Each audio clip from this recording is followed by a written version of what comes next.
Ah, voilà. J'allais dire, on va attendre Jacques Thiers, et voilà Jacques Thiers qui arrive. Merci. Alors, nous allons entamer cette séance qui sera, je le crois, extrêmement fructueuse, puisque André Waxman n'est pas un inconnu, c'est un ami, il connaît Corté, il connaît très bien la situation de la Corse. Nous allons voir. Alors, je vais très vite parce que je sais qu'il a un avion à prendre tout à l'heure.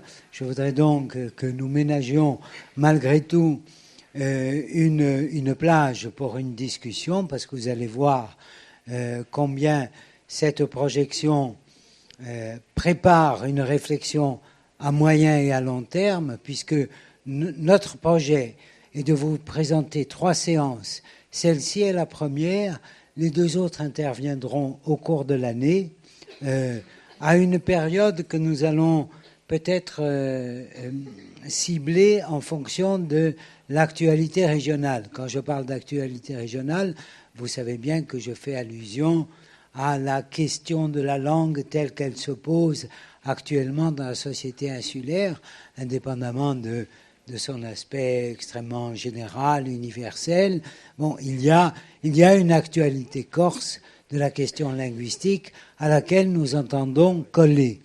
Et les gens qui sont ici, pour la plupart, savent très bien à quoi je fais allusion. Alors je parle un peu comme ça par allusion, parce que je veux que nous gagnions du temps et je veux surtout que vous puissiez ensuite dialoguer avec André, parce que le travail qu'il vous présente est un travail achevé, mais aussi un travail préparé en fonction du public qu'il va rencontrer. En effet, comme vous l'avez compris, comme vous l'avez vu annoncer, ce qui va vous être proposé aujourd'hui, en particulier comme base de réflexion, c'est un montage à partir de 3 films qui ont été faits, mais je lui cède aussitôt la parole. Mais d'abord, je lui dis tout le plaisir que j'ai à le recevoir, parce que c'est un vieux complice, hein, et un très grand ami. Merci André. Tout le plaisir pour moi, Jacques. D'abord, je parle par le corse. J'ai fait 5 films sur la question de langue et identité. J'ai passé des années là-dessus. Je parle très peu de langue, mais bon, la question de langue et identité m'intéresse pour diverses raisons, mais c'est pas ça l'important aujourd'hui. J'ai eu le grand plaisir de voir un clip de Ikongoni qui est formidable, que j'aurais pas pu voir il y a 5-6 ans quand j'ai fini moi ma film sur la langue corse, qui sera le 3e conférence. Si vous voulez, là, comme vous savez, je pense que vous allez voir des extraits de 3 films que j'ai faits sur la langue hawaïenne. Où à Hawaï, ce qui est intéressant, c'est que la réclamation de parler leur langue et leur identité commençait aussi à peu près de la même époque en Corse, dans les années 70, qui était à la même époque aussi que ça commençait en Pays de Galles.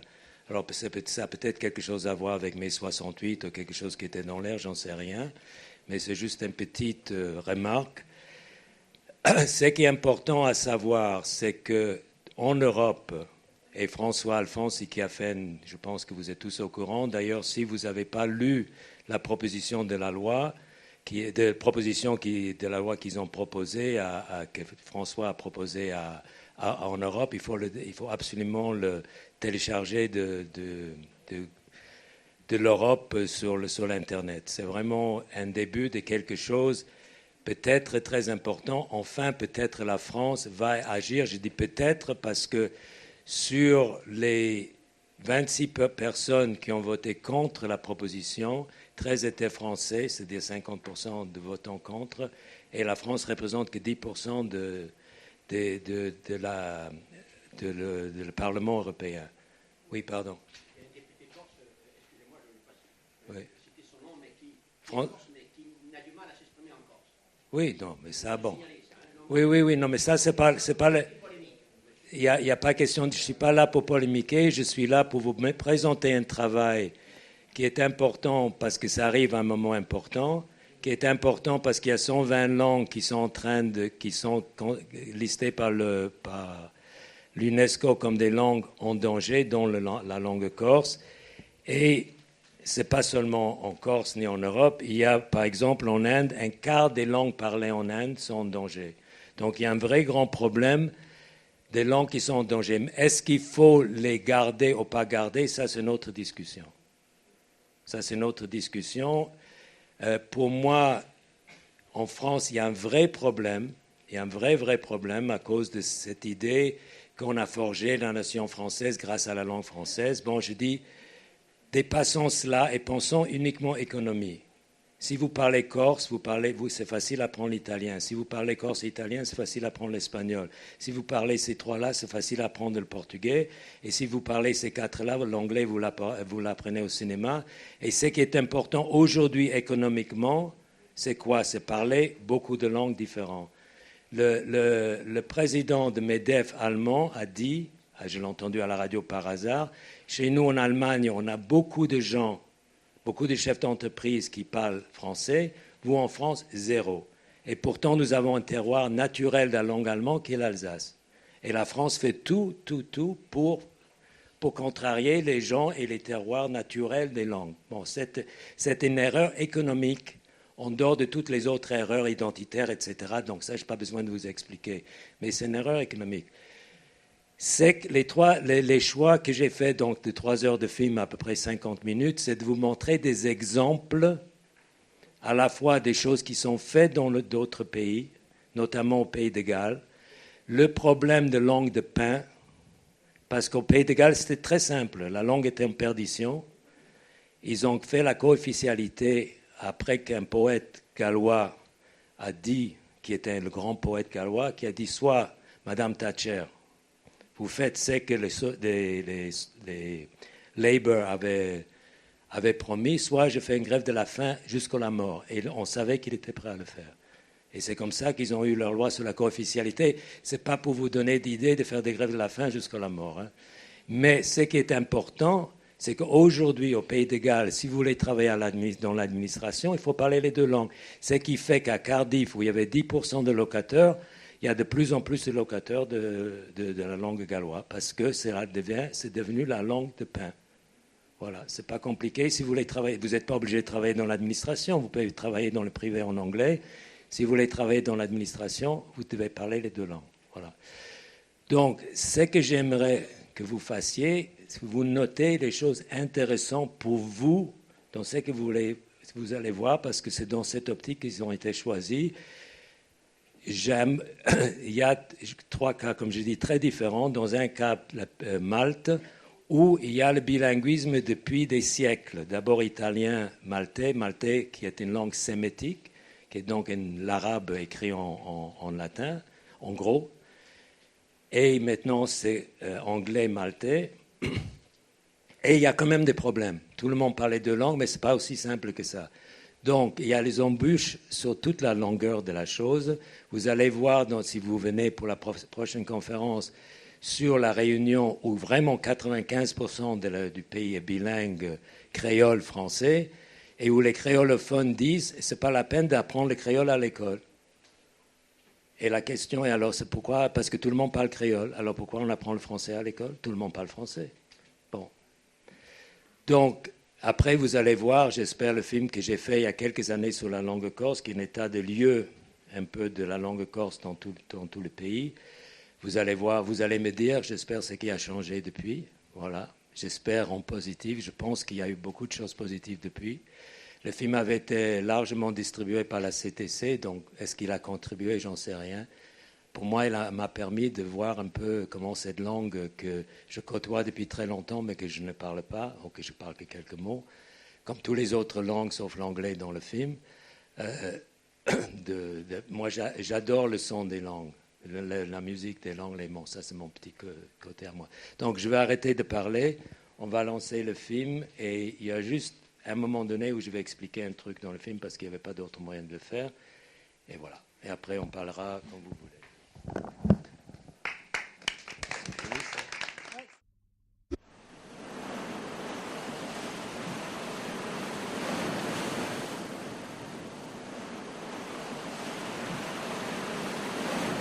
I don't think that Hawaiians will ever stop generation after generation asserting their claim to nationhood and to self-determination because it's inherent in who we are. We don't come from anywhere else. We come from here. And as long as the people are on their homeland, even if in shanty towns, that connection is still there.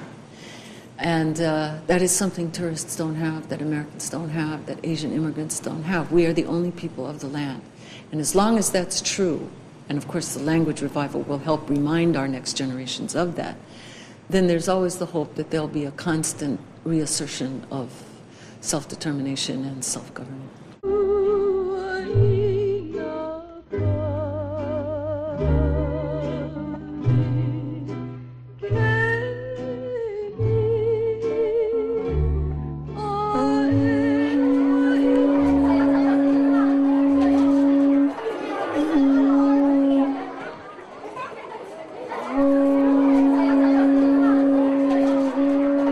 The general population of Hawaii has been very supportive of Hawaiian language. We were able to have Hawaiian language declared an official language of our state in 1978 through popular vote, while Native Hawaiians are only 20% of the population. O homaka mai kapapa malao. O koma ko uma ko makapapa malao no lo lako. He mai kai ka olelo Hawaii no kame ua lavi ka olelo Hawaii mai kumaku kupuna mai kavaka hiko no lai umake make lako ia ue. After the overthrow of our government, one of the laws changed at that time was the use of Hawaiian as the medium of education in schools. Because prior to that, the language of all of the schools was Hawaiian, every single school. So we had hundreds and hundreds of schools and the language was flourishing. Hawaï est un pays souverain, mais Américains et Asiatiques arrivent en masse et les Américains finissent par contrôler les 3/4 des terres arables. En 1893, des Américains de l'archipel font un coup d'État. La reine est chassée. L'anglais devient la seule langue officielle. En 1898, Hawaï est annexé par les États-Unis. En 1959, il devient la 50e État de l'Union.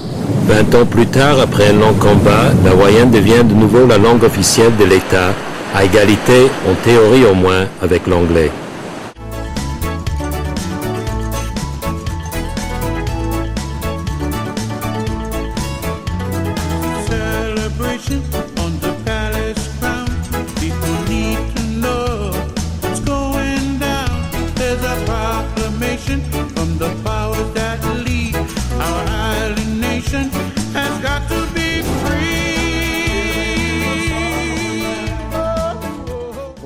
Century, there were something like 53 Hawaiian language newspapers, even if there were little sheets of information, news. And then, of course, when the language was banned, all of that production stopped and the school system went into English.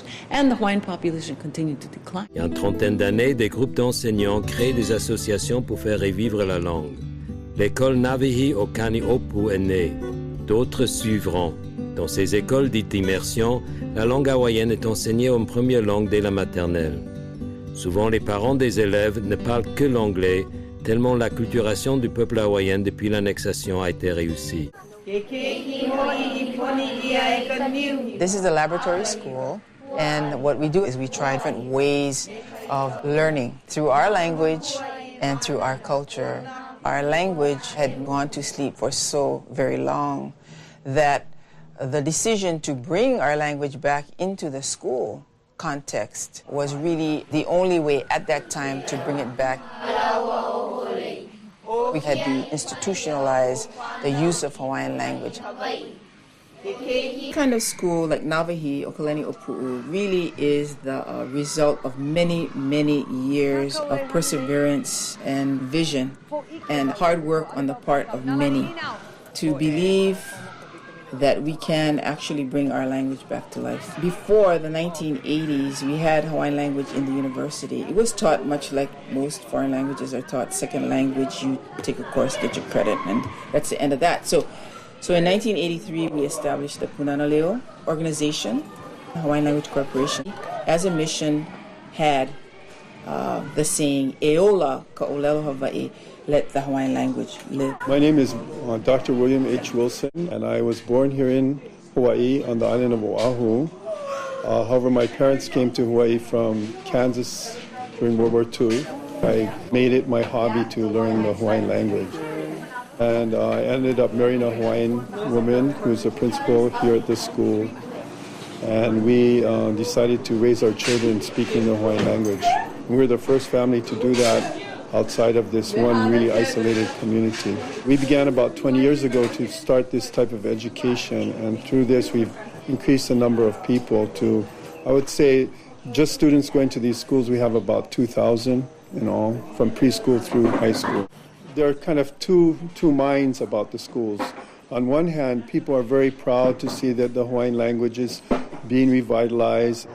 Many people are worried that the children may not be getting a good education, which is kind of ironic because the students that we've had graduating from these schools have done better than the general native Hawaiian population in terms of education, going on to college, some prestigious colleges of the United States, as well as our own local universities. Ma première maîtrise en langue hawaïenne a été obtenue par un des jeunes professeurs et ex-élèves de l'école. Knowing more than one language is beneficial. It stretches your brain to farther limits than just having to memorize one language. And to be able, honestly, to jump back and forth between both languages and communicate effectively, it's a plus for them. So they can see the world differently instead of someone that just knows one language. Knowing your language is truly knowing where you come from. The language is the vast resource of history. A good example is if you say the word rock in Hawaiian, the word pohaku to a native Hawaiian and to a speaker of the language hits home farther than if you just say the word rock, because rocks you can find all over the world, but pohaku were used to build the temples and to bury our ali'i and to make the foundation for our homes. So pohaku carries a deeper meaning for us than rock. Having a problem?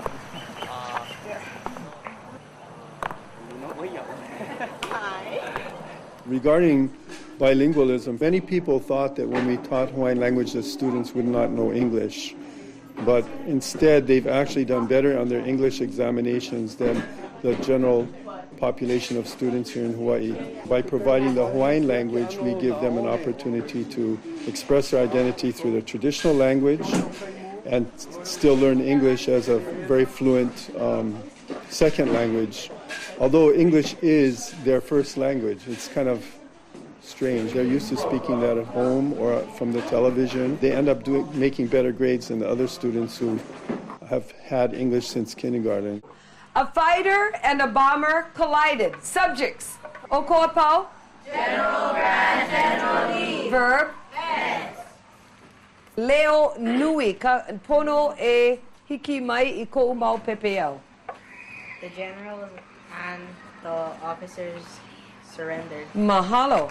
Subjects: General and officer. Verb: Surrender.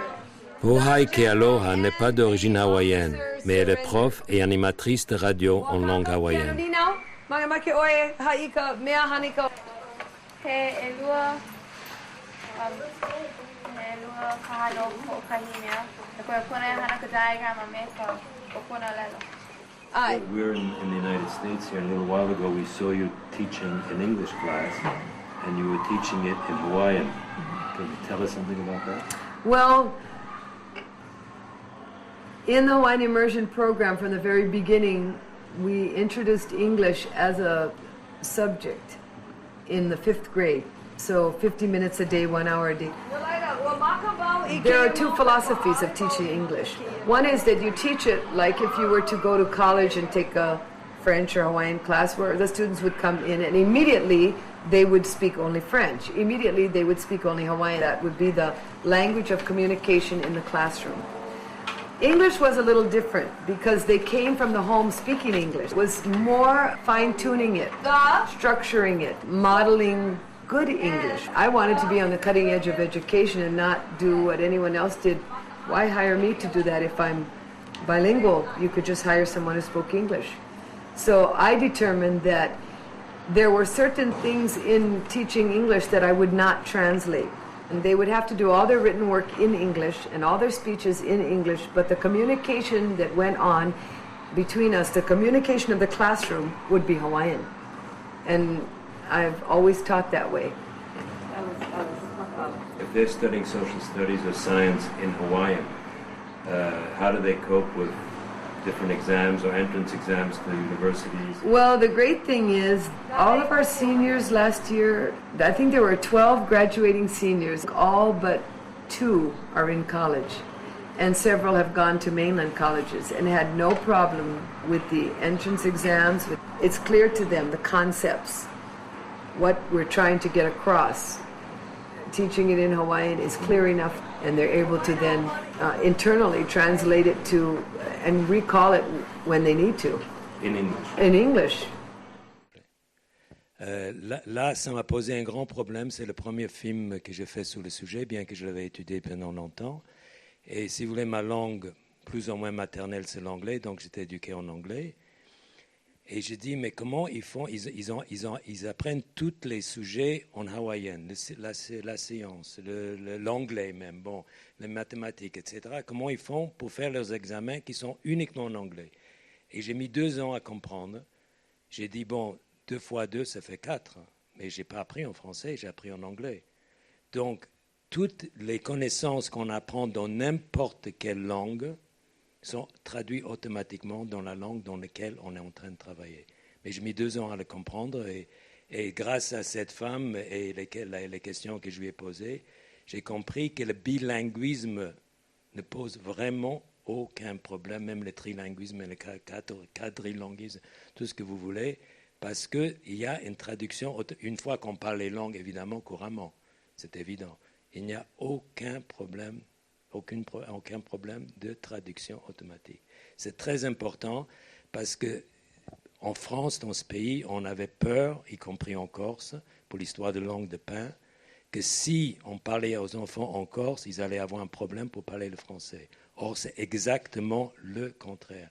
Et ça paraît simple. Moi qui est militant, entre guillemets, au niveau de mes films, pour cette cause-là, j'ai mis 2 ans à le comprendre. Donc, je comprends que des autres ont vraiment des problèmes et ça, il faut absolument arriver à le faire comprendre. Et c'est qu'il a dit, le professeur, que les jeunes hawaïens qui sont dans les écoles bilingues font mieux sur les examens nationaux, parce qu'aux États-Unis, pour entrer à l'université, il faut passer un examen. Déjà un examen national, ensuite des examens pour chaque université. Et leurs résultats sont meilleurs. Et ça, c'est prouvé dans le monde entier. En général, évidemment, il y a des exceptions, il y a des imbéciles partout. Mais bon, donc c'est vraiment des choses pour moi fondamentales. Et c'est une compréhension qui manque en France totalement. Et la preuve, c'était la dernière votation, comme j'ai dit, où 50% des votants contre la proposition d'Alphonse étaient français. Quand ils font 10% des parlements. C'est inouï. Surtout que je veux juste souligner la charte, par exemple, des langues minoritaires, que j'ai lue en détail. On doit cocher 3 choses. Toutes les 3 choses, la France a déjà acceptées. Elle continue à refuser de signer cette charte. Donc, si j'étais vous, je ferais des manifs pour qu'au moins la France signe cette putain de charte qui l'oblige à rien, sauf mentalement de changer sa mentalité. Bon, voilà, si on peut continuer. Mea nui au ka ike ana nohea mai au ko'u mauli no ko'u mau kupuna pela wale no aku and he ko'i ke kai oiai ina ike oi makalaula nana oi Hawaii makalaula a ole nui ka poe e olelo ana I ka olelo Hawaii no reira he hana ko'i a vai kia o ana ka malama ana I ka olelo. The language was banned in 1896 and it was unbanned through an act of the governor of the state of Hawaii in 1976. So maybe 3 to 4 generations had gone without speaking the Hawaiian language. And the next generation, for example, my nephews and nieces all speak Hawaiian because of the language schools. So that's a great victory for us because within the language exists the culture and the words that we had from a 2,000-year-old practice of taking care of the land don't exist in English. And the great joy for us is to see that.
You work in Welsh or in English? In Welsh and English, but Welsh mostly. And where did you learn your Welsh?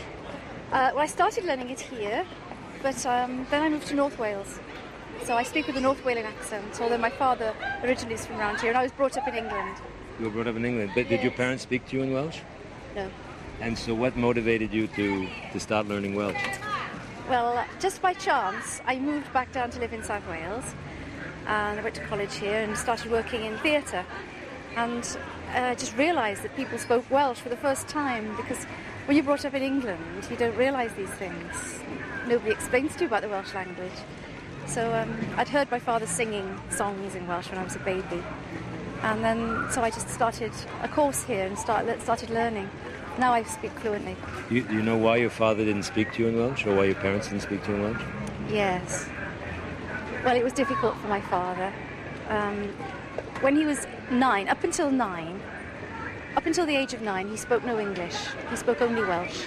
When he was 9, his brother went into scarlet fever hospital. And he was there for 6 months, as in the old days you were. And all the staff spoke English. So my grandmother, his mother, said, "This is a wonderful opportunity for us to better ourselves. So we'll speak nothing but English from now on."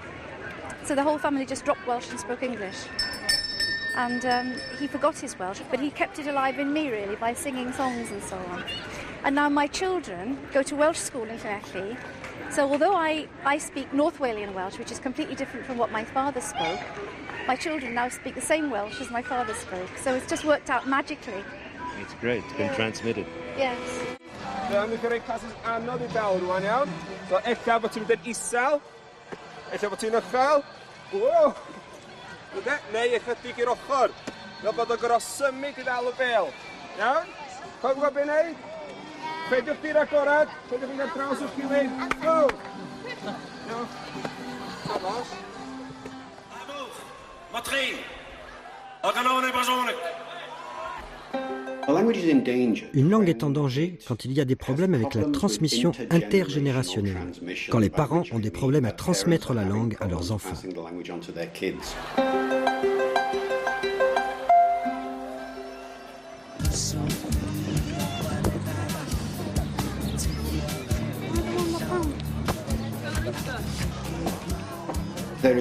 Il y a un modèle 3 générations. Quand une nouvelle langue arrive, la génération dit « j'aime cette langue, elle va me donner une meilleure qualité de vie, je vais commencer à l'apprendre ».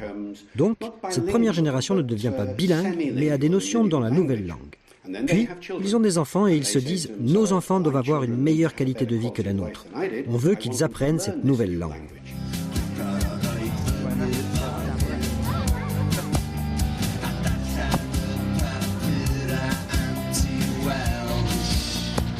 Les enfants, alors, dédaignent un peu l'ancienne langue.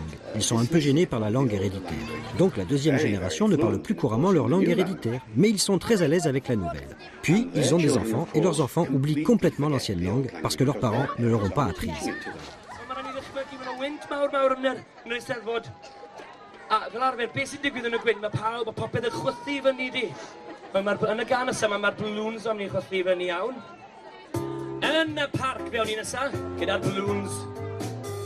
Arod. Yn y parc chwaraewn ni, 5 balwn hedfan a ddri, dal yn dim pan awyn tri, I balwn Sefydliwyd Urdd Gobaith Cymru dros 80 blynyddoedd yn ôl, gyda'r nod o gynnig digwyddiadau cyffrous a diddorol I blant a phobl ifanc, a hynny drwy gyfrwng y Gymraeg.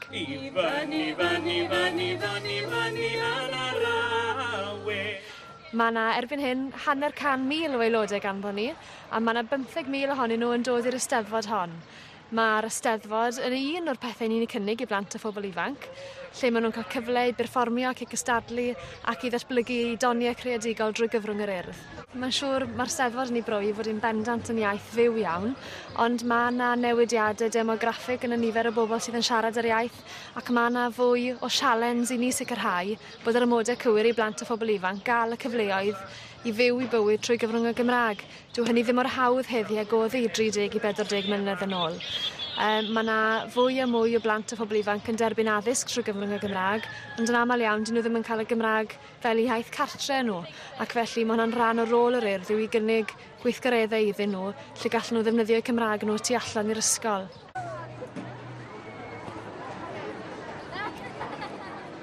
Dwedwch ychydig am sefyllfa Cymraeg yn eich cartre.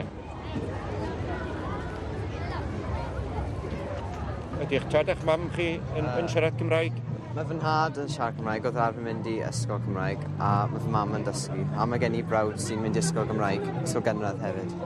Beth am hanes y teulu mynd yn ôl yn bellach? Beth am tad ci a mam ci? Na, doedd dim cyfle gyda nhw i mynd i ysgolion Cymraeg. Felly, eich tad oedd y cyntaf yn y teulu siarad Cymraeg? Pa ysgol oedd e wedi bod? Ath e i ysgol gynradd Rhymni a wedyn i ysgol Rhydfelyn. Mae mam yn siarad Cymraeg yn dda iawn, oherwydd mae hi'n dod o Gorffewn Cymru, dyna lle oedd hi wedi cael ei magu. A wedyn mae dad yn gallu siarad tipyn, ond dwi ddim gallu cofio pa ysgolion yn mynd i. A mae tatci a mam gi fi yn gallu siarad Cymraeg, ond mae tatci a mam gi arall fi ddim. Os pa fyddwch chi wedi mynd yn bobl a cael plant eich hunan, fyddwch chi'n siarad Cymraeg gyda nhw? Ie.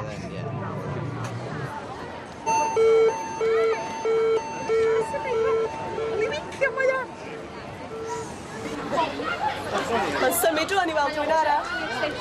Mae'n mynd am dro. Je suis sous-chef de police Pays de Galles du Nord, ici. Et nous avons un grand terrain partout, Pays de Galles du Nord. C'est une area formidable. Après 25 ans de travail avec la police de Manchester en Angleterre, et j'arrive ici il y a 3 ans. Et c'est important pour moi et aussi pour la police ici d'apprendre la langue du Pays de Galles, le gallois. L'histoire de la langue ici et la culture des langues, c'est très important pour les peuples. We're governed by the Welsh Language Act. Welsh Language Act gives Welsh and English equal status within Wales. So it is a law that we must offer services in both Welsh and English to the people we serve. Dan ni'n trio ar hyn o bryd i gweithio efo bobl dros y wlad. Oherwydd mae'n pwysig iawn i ni, i'r heddlu Gogledd Cymru, to show i gyfathrebu i bobl ifanc yn enwedig bod y heddlu yn ei ffrindiau. A nes i gerdded 1.8 milltir yn ystod rhaglen ddoe, a dwi dal i gerdded fel wedes i, ond chi'n be, ryfeddol iawn, dwi ddim wedi dod o hyd i neb, dwi'n nabod eto, Rodri.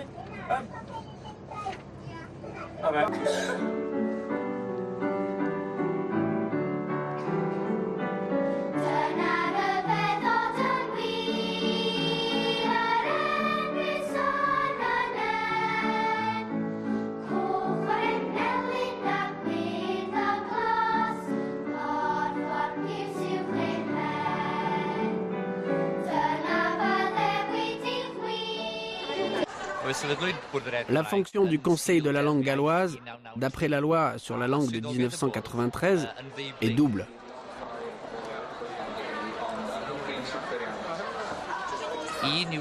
La première fonction est de développer des services publics en gallois pour le public et les institutions. La deuxième fonction est de promouvoir le gallois dans tous les aspects de la vie galloise. Pour que la langue galloise soit visible, nous développons une méthode d'utilisation d'affiches bilingues, employant un format et une police qui facilitent leur emploi, afin que les gens puissent créer leurs propres documents, affiches et publicités en deux langues. Nous essayons de promouvoir l'usage des deux langues de façon égalitaire. Cela appartient à cette nouvelle façon de s'appuyer sur une marque. Nous avons essayé de rendre le gallois plus attirant au niveau de la couleur. Créer une marque qui semble jeune et qui fait appel aux moins de 25 ans. J'estime que c'est cette tranche d'âge qu'il faut impressionner pour assurer l'avenir de la langue. Une des choses les plus évidentes quand vous essayez de promouvoir l'utilisation du gallois est de s'assurer que ceux qui la parlent connaissent d'autres personnes qui la parlent aussi. Alors, nous avons développé un badge que les gens peuvent porter. Un badge qui montre que ces gens parlent le gallois et l'anglais. Nous distribuons ces insignes au magasin et dans différents lieux pour que le personnel les porte et montre qu'ils peuvent s'occuper des gens en gallois. Il y a au moins 6 bonnes raisons d'être bilingue, d'élever les enfants dans le bilinguisme.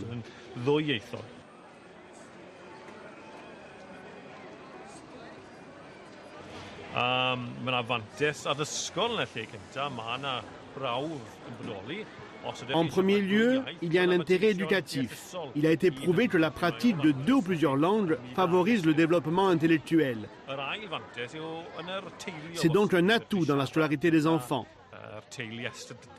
Sur le plan familial ensuite, pouvoir communiquer avec un grand-père, une grand-mère dans leur langue maternelle et au-delà avec d'autres membres de la famille est un privilège. Il y a aussi un avantage économique en raison de la loi sur la langue galloise. La pratique du gallois et de l'anglais sont souvent nécessaires pour obtenir un emploi. Le bilinguisme favorise également les échanges sociaux. La pratique du gallois permet une meilleure intégration dans la société. Le bilinguisme permet aussi la connaissance d'autres traditions, d'une autre culture. Il ouvre l'espace de la connaissance à 2 histoires, à 2 littératures. Dans un monde de plus en plus ouvert, où la majorité des peuples parlent plus d'une langue, les gens qui parlent une seule langue sont une minorité. Le bilinguisme est un avantage. Il est une ouverture vers les autres, vers leur culture. Notre mouvement a été créé en 1962.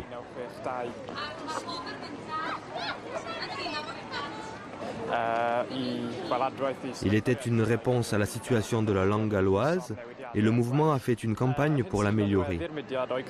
La particularité principale du mouvement est le fait que les membres ont été préparés à désobéir à la loi pour faire connaître ses revendications de façon non violente. Depuis les années 60, le mouvement a fait campagne dans plusieurs secteurs. La télévision pour assurer une chaîne galloise, le statut de la langue galloise pour aboutir à une loi protégeant le statut de la langue dans la vie publique et l'éducation pour assurer une éducation en gallois pour les jeunes.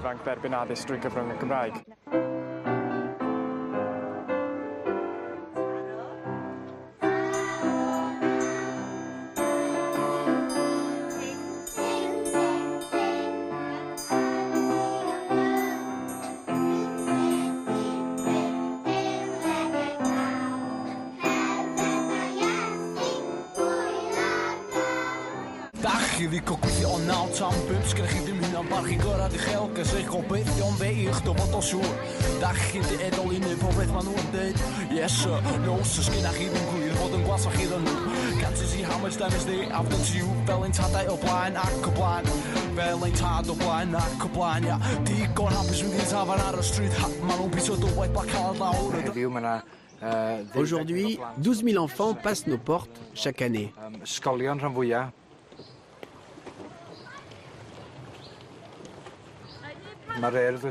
Ce sont des enfants qui sont surtout envoyés par les écoles. Il y a aussi les officiers de développement de Lourdes qui viennent chaque week-end de tout le pays. Les colonies de vacances que nous organisons réunissent environ 400 enfants. Lourdes est important pour bien des gens. Il y a le côté culture riche de l'Eastern Food. Il y a aussi beaucoup de culture ici à Glen Lyn et une chance pour se rencontrer et se faire de nouvelles connaissances. Il y a les vieilles traditions qu'on garde vivantes, comme les danses folkloriques. Pratiquement tout le monde fait de la danse folklorique ou quelque chose de similaire. Mais je pense que le plus important ici est de montrer qu'on peut participer à toutes ces activités en gallois. Ce que nous aimons ici, c'est la possibilité de faire des choses en gallois.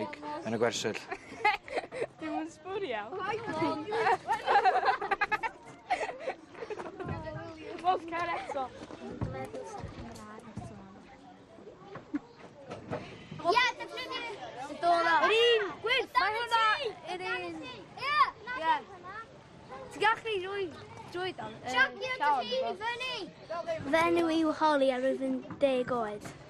Fenw fi y Rhiannon a roedd yn 10 oed.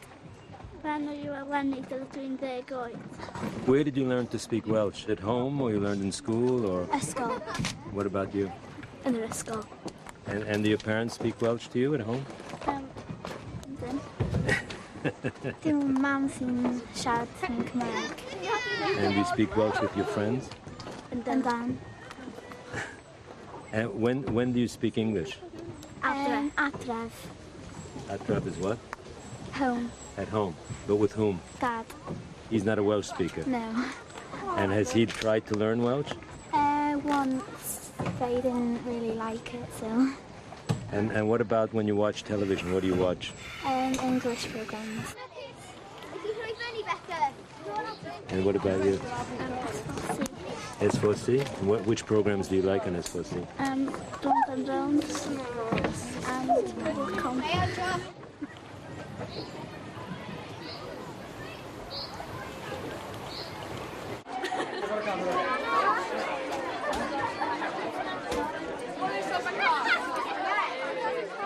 Good.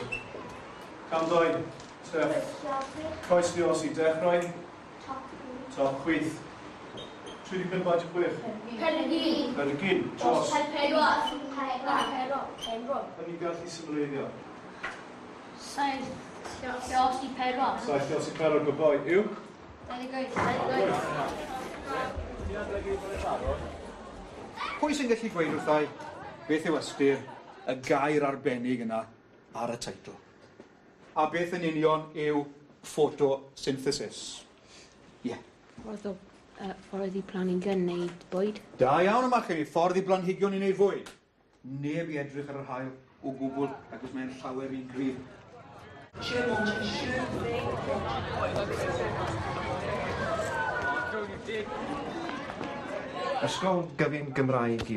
Le lycée de Rimini est un établissement secondaire où le gallois est enseigné aux élèves de 11 à 18 ans.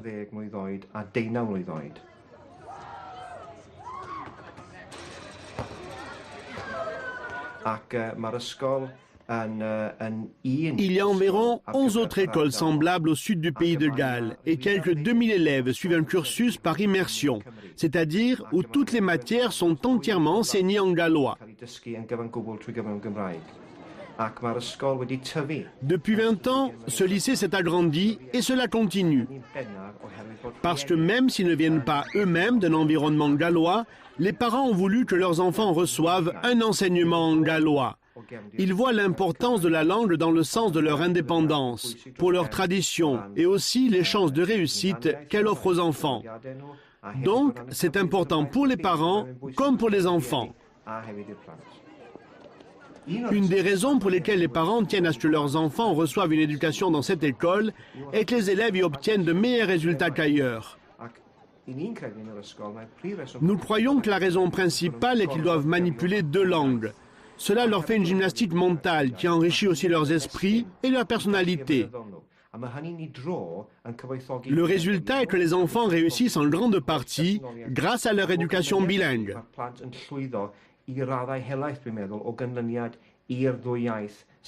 y gwasanaeth cenedlaethol I Gymru am Gymru dros Gymru o Gymru BBC Radio Cymru.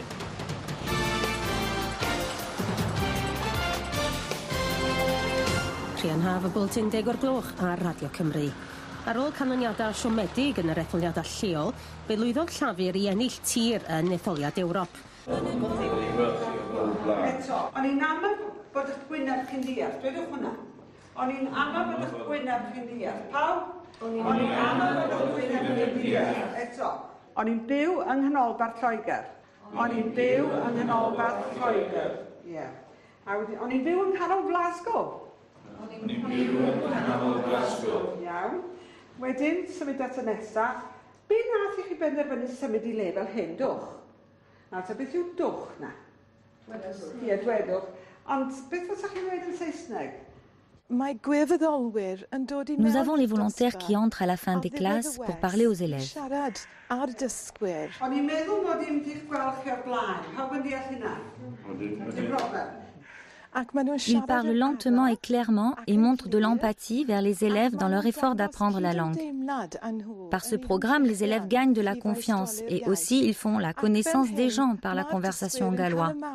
Nous avons de la chance ici parce que c'est une si petite ville, donc les gens qui se rencontrent en classe sont des gens qui se rencontrent dans les magasins, dans la rue. Ils peuvent commencer à se parler en gallois et ça, c'est important. Ils commencent la conversation avec « Bonjour, comment allez-vous? Avez-vous aimé le film? Étiez-vous au concert? Allez-vous acheter des légumes, etc. » La conversation se développe naturellement.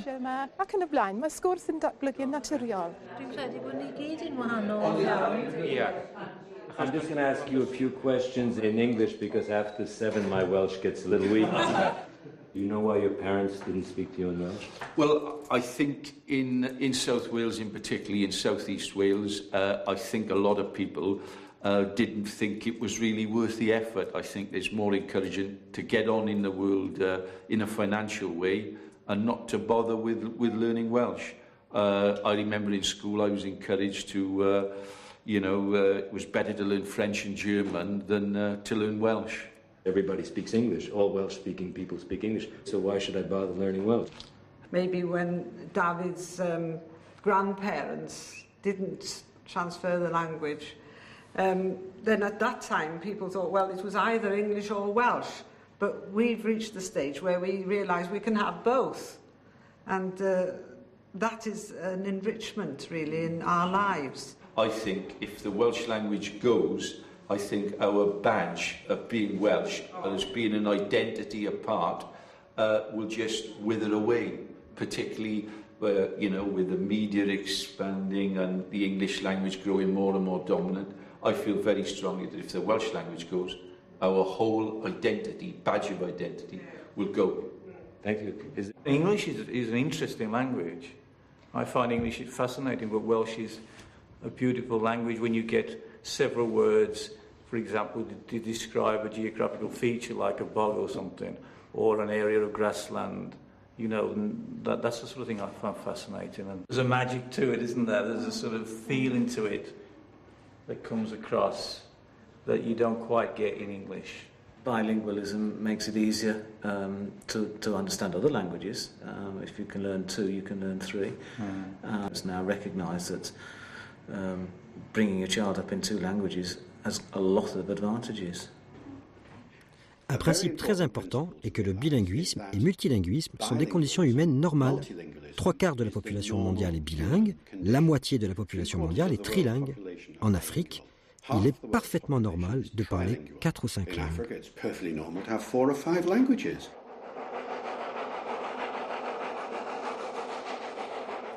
Ne parler qu'une seule langue est un hasard extraordinaire de l'histoire, dû au passé colonial des 500 ou 600 dernières années.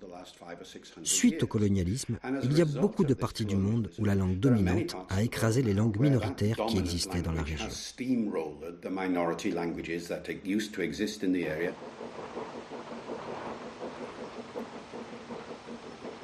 Ce ne doit pas forcément être comme ça.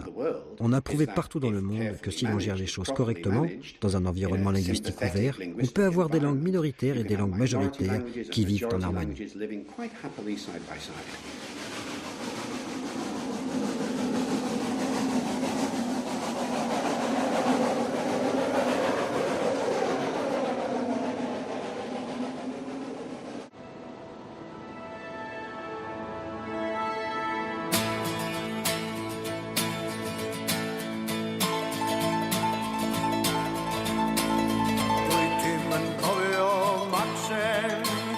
neb yn ei nabod o. Mae 1600 o flynyddoedd yn amser hir i'r co. Ond aeth Magnus Maximus o Gymru yn y flwyddyn 303 a'n gadael yn genedl gyfan a heddiw eleni. Rini yma o hyd, rini yma o hyd,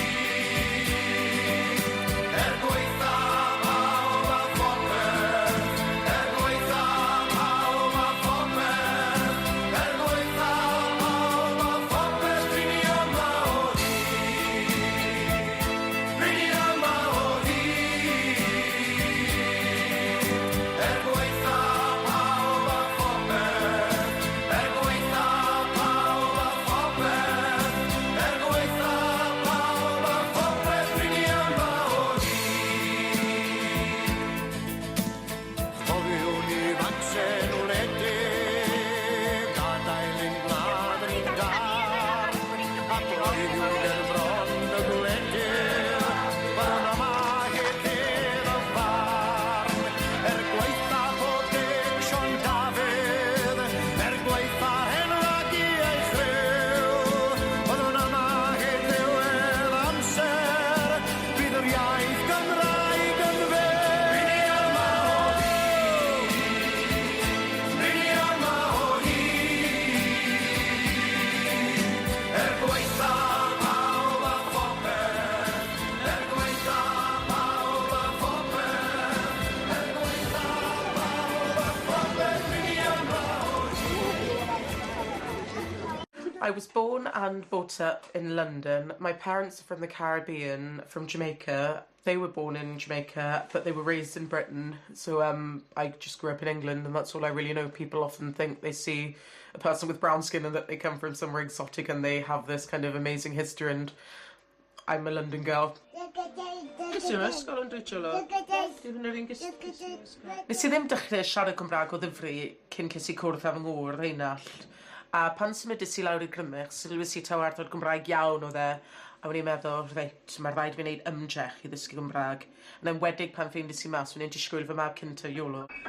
Achos wna'n i'n meddwl, reit, mae boi ma, mae'n mynd i gael ei fagu fan hyn, a mae'n mynd i fynd i ysgol, so bydd y rhaid fi wneud ymdrech i ddysgu'r iaith. At y ddechrau, gweud y gwir, wedd yn anodd iawn i siarad i babi fi mewn iaith drwy dim yn famiaith fi. Wedd yn odd siarad. Oh no, help! Oh, mae'n hwr ffordd yna. Dwi'n cofio teimlo'n eitha hunan ymwybodol yn yr ysbyty pan wedi'n siarad Cymraeg i Iolo, pan wedd e'n fabi bach. Ond nes i sylwi ar y pryd na beth wedd y peth i wneud, na beth wedd y peth cywir i wneud, achos fasai ddim siarad Cymraeg dy o gwbl os nes i dechrau siarad Saesneg dy ge. So nath i'n teimlo'n od iawn, ond nawr mae'n teimlo'n od iawn i siarad Saesneg i nhw. Dwi'n meddwl bod, fel chi wedi gweud, dwi'n teimlo fel rhan o'r gymuned lleol. Dwi'n aelod o 2 cwrdd, dwi'n canu mewn 2 cwrdd, dwi'n aelod o'r grŵp drama lleol, a dwi jyst i cael y cyfleoedd anhygoel ers dysgu'r iaith Gymraeg.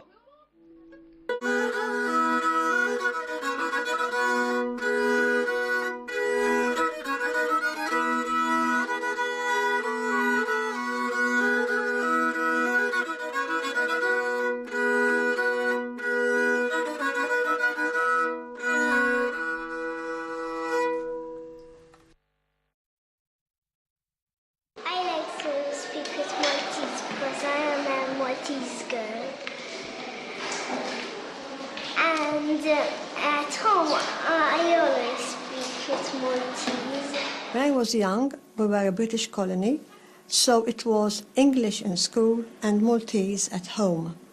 And that was, I would say, the best solution, because we did not mix languages. When the British came in Malta, they took 121 years to get English as an official language. The laws were in Italian, school was in Italian, the newspaper was in Italian.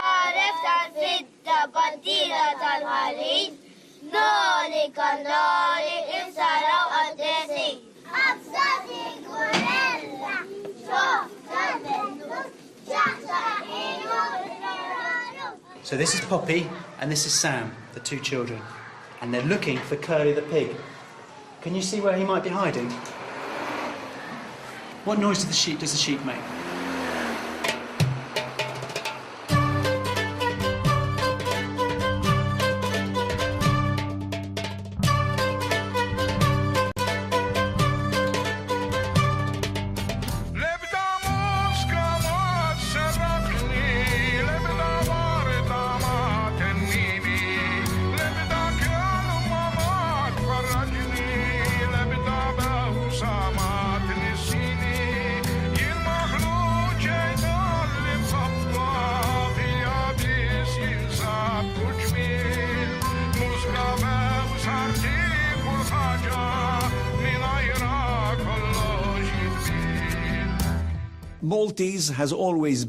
Le maltais a toujours été la langue parlée par tous les Maltais.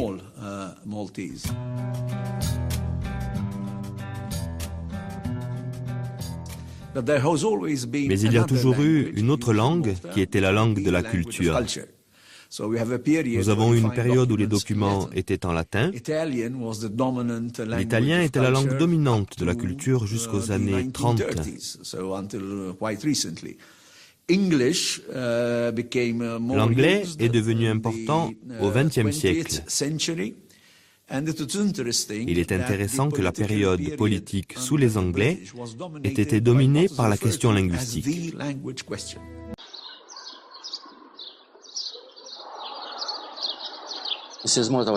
Puisque Malte a été une colonie britannique, l'anglais a une longue tradition à Malte, environ 200 ans, plus longue que celle qu'on trouve dans d'autres colonies, jusqu'en 1800 environ. L'anglais n'était pas seulement la langue de l'Empire, mais une langue internationale, qui a remplacé l'italien qui joua pendant longtemps le rôle de langue internationale à Malte. Le maltais est essentiellement une langue sémitique, écrite en caractères latins avec beaucoup d'influences romaines, principalement italiennes.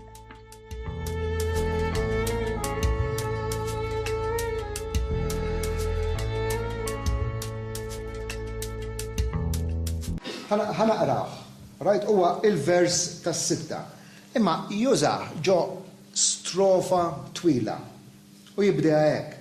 Isimgħu dil-ġrajja u żommu b'tifkira l-ors ta' żewġ mill-aktar tal-gżira.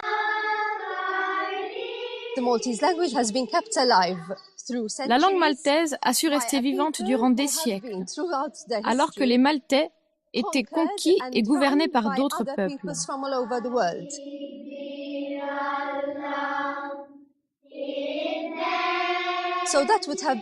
Donc, cela aurait été très facile pour le peuple maltais, dont la population était très faible, de renoncer à sa propre langue et d'opter pour la langue du moment. Mais ils ont voulu garder la langue vivante et ils l'ont fait.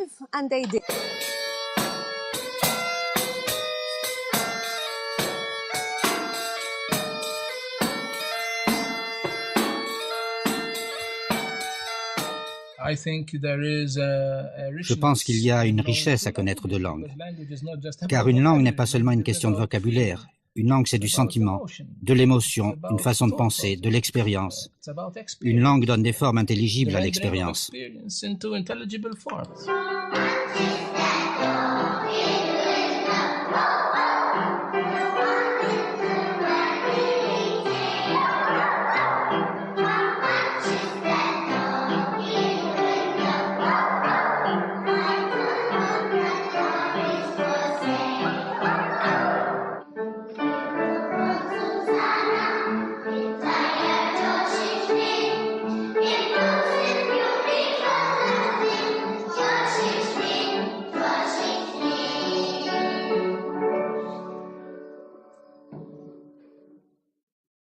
I am bilingual. I can speak both languages equally. Most people can't. Most people are either better in Maltese or better in English. And it is a problem because even in schools today, they actually try to put in the mentality of it's better to speak Maltese than English, so how bilingual are we? And also, someone mentioned older people. Well, they were people who experienced the English being in Malta. We were a colony, so they obviously had to speak English, because if they didn't, then they wouldn't be able to find the right jobs. But in today's world, I think that the younger generation especially are being, you know, manipulated, I think, to try and speak Maltese more than English, which is not right in a way that we're lucky to have an international language, which we're taught at school, and we should be bilingual, because after all, from the age of 6 or even younger, we're taught both languages at school. So. Une des choses que nous ne voulons pas perdre est notre langue. C'est une part essentielle de notre identité.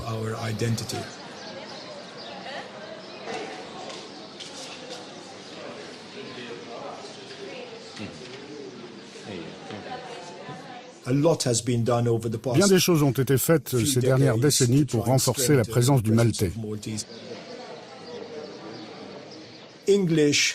L'anglais est considéré comme important et nous avons essayé de développer des politiques de bilinguisme. Cela n'a pas été facile à définir. Notre programme d'éducation prétend que nos enfants doivent être capables de s'exprimer aussi facilement en anglais qu'en maltais lorsqu'ils quittent l'école. Mais il y a beaucoup de controverses quant à la méthode pour y parvenir.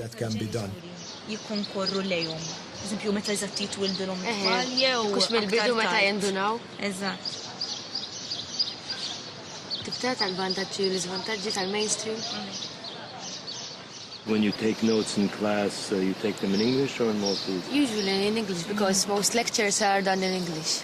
And what happens when there's a lecture in Maltese? Do you take the notes in Maltese or in English? Yes, of course, in Maltese. So you have no problem of switching from one language to the other? No, not at all. Il y a beaucoup de questions non résolues comme le code switching. Souvent, dans une même phrase, les profs passent d'une langue à l'autre pour être mieux compris. Teachers tend to code switch while teaching us, especially English during the English lesson and the maths lesson. They're supposed to teach it in English, and most of the time they teach it in Maltese. So even in the secondary schools, teachers do that. What do we say today? Oh, let's drink. Smoking, kids. Huh? Smoking is dangerous, but in those days, back then, doctor would say, smoking is good for you. Anzi, jek tpejjeb xi naqra aħjar, għax jiftaħ lek il-pulmun. But today we know it's not true. Today doctors know better today. Le bilinguisme est une question importante à Malte.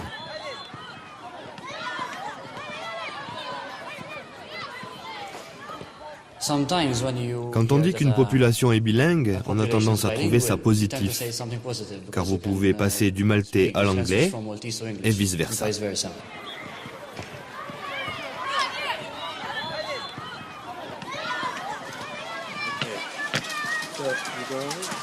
Gary, what do you speak more English or more Maltese at home? For example? More Maltese at home. Answer me in Maltese. لا نتكلم أكثر بالمالتي. الدار. And who do you speak with at home? With my mom and dad. ينا نتكلم مع أمي وماما السيري. And what about your friends? لا ينا نتكلم بالإنجليزي معهم. And here in school, do you speak mostly in English or in Maltese? إيفا بالإنجليزي. And do you prefer, which language do you prefer? Malti. Can you just say I prefer Maltese? ينا prefer المالتي.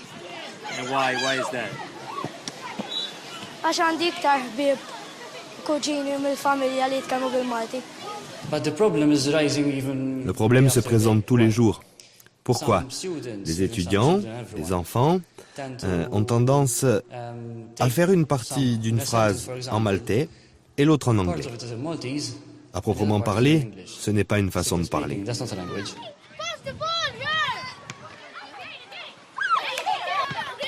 I was watching you play, and you all seem to be talking in English. Do you prefer to talk in English usually? Yes.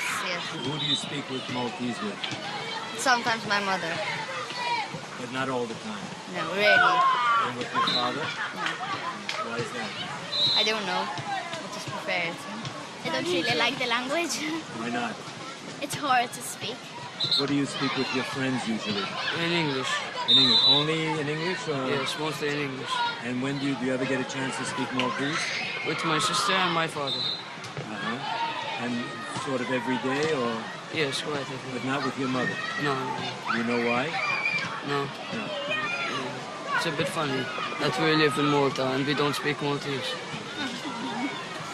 À Malte, nous avons une situation assez unique, car la majorité de nos enfants ont le maltais comme première langue. Mais il y a une minorité importante pour qui c'est l'anglais la première langue. C'est la langue parlée à la maison. Cette situation, je pense, crée des difficultés. Les étudiants qui sont habitués à l'anglais, quand ils doivent écrire un essai en maltais, quand je corrige leurs essais, je peux dire ils ont pensé en anglais et ils ont écrit en maltais. Il y a des gens à Malte qui pensent toujours qu'il est plus important de connaître l'anglais que le maltais. C'est un grand problème pour moi pour les années à venir, parce que je dois aider les enfants à passer leurs examens en maltais. C'est très difficile. C'est un choix de leurs parents. Mais je ne suis pas d'accord. Et je dis aux parents, écoutez, les enfants doivent connaître les deux langues. Mais il y a beaucoup de nos enfants qui parlent les deux langues normalement. Des enfants qui passent très facilement d'une langue à l'autre.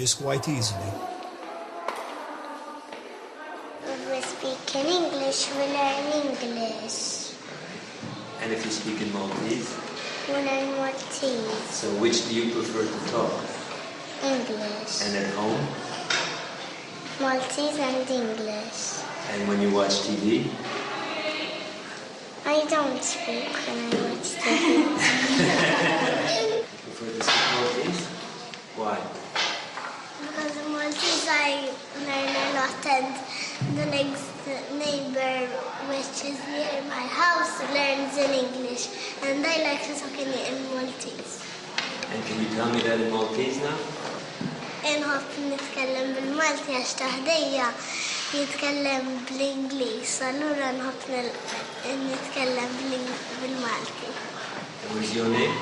Honey. And how old are you? 7. Dawk li kienu jaħdmu fil-kampanja kienu jfittxu il-ken ta' swar. Tajjeb uħa lill-lawċin kollha bħala l-sira. Is-soldati Franċiżi qaflu fiċ-ċittadella sakemm ċedew mar-wessa tal-Ingliżi f'Malta. Do you prefer to read in Maltese or to read in English? I prefer reading English because in Maltese you have ein, akka, and it's very difficult to write in Maltese.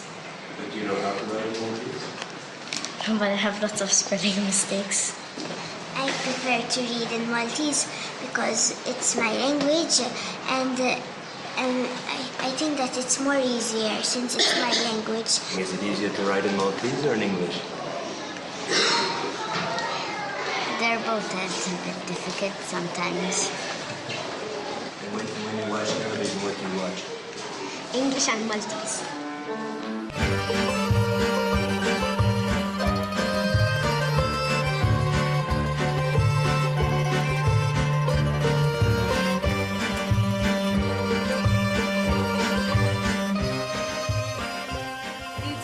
On Wednesday, it's my birthday. No, buy me a present. You were born. What's on buy me a card.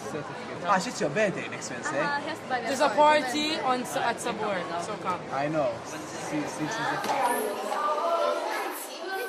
I prefer speaking English because I was brought up as an English-speaking girl, and because I speak English much more with my friends at home, so it's easier for me than Maltese. But you do speak Maltese? Yes, I do. And what I try to anyway. I prefer talking Maltese because it's my native language, but I prefer reading in English and writing in English. Do you know why your parents brought you up speaking English? My father was brought up speaking English. My mother was brought up speaking Maltese, but I think they felt that in the world, since English is a more widely spoken language, it might have been better for me to have been English speaking than Maltese. I speak Maltese, but I speak much better English than Maltese. I prefer speaking Maltese because at home my parents Maltese. I rather like speaking Maltese than English. Both my parents are Maltese speaking, but I speak English because I feel more comfortable speaking English. I prefer to speak Maltese at home, but when I go out, I prefer to speak English. I like to speak Maltese because I'm a Maltese. And when you watch television, what language do you watch? Italian. I prefer English because, like when I go abroad, you can speak English, and most people in the world understand English as well a lot. And when you watch television, what do you watch? Italian. I like to watch Italian on Saturdays only because I could see the wrestling, because there's no other way I could see it. Mamma, sono tanto felice perché ritorno da te. La mia canzone ti dice che è il più bel sogno per me. Mamma, sono tanto felice, vive lontano perché mamma. Nous espérons être aussi bilingues que possible à l'école. Notre idée est d'estimer les deux langues.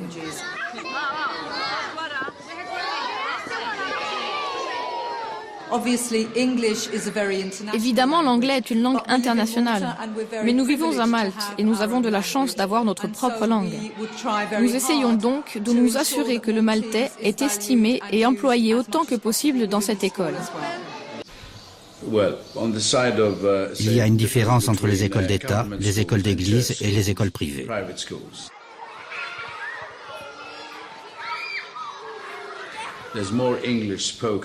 L'anglais est plus parlé dans les écoles privées et dans les écoles d'église.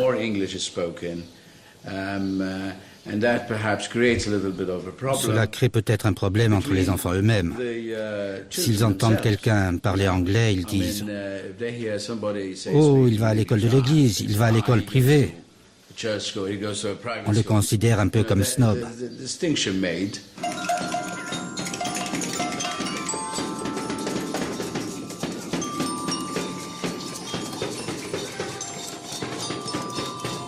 Il y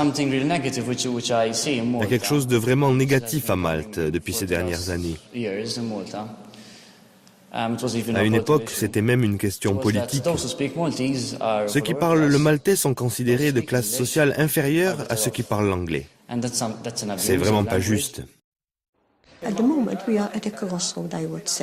À l'heure actuelle, nous sommes à un carrefour.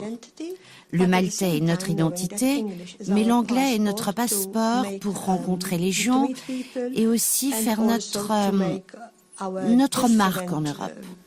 Nous ne pouvons pas le faire en maltais.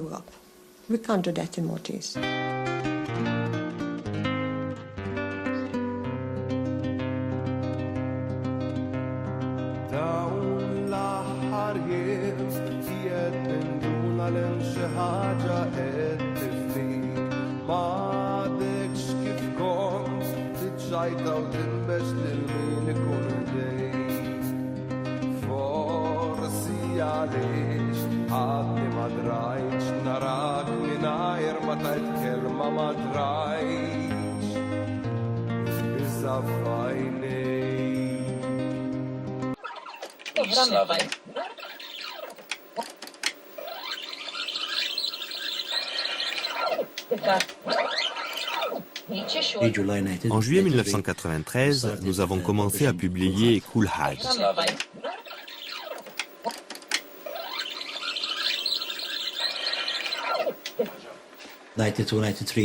En 1992-1993, nous avons créé une station de radio et vers la fin de 94 ou 95, nous avons lancé une station de télévision.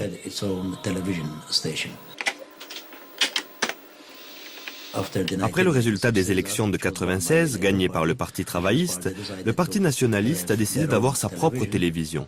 Les 3 stations les plus importantes sont celles des 2 partis politiques et la télévision d'État. Notre marché préfère lire en maltais plutôt qu'en anglais, parce que la majorité du prolétariat préfère lire en maltais. Bien sûr, il y a toujours la concurrence du Times. Le Times, c'est une institution aujourd'hui, même s'il y a d'autres journaux en anglais. Il ne rivalise pas cependant avec le Times. Aucun journal ne rivalise avec le Times en ce qui concerne la publicité.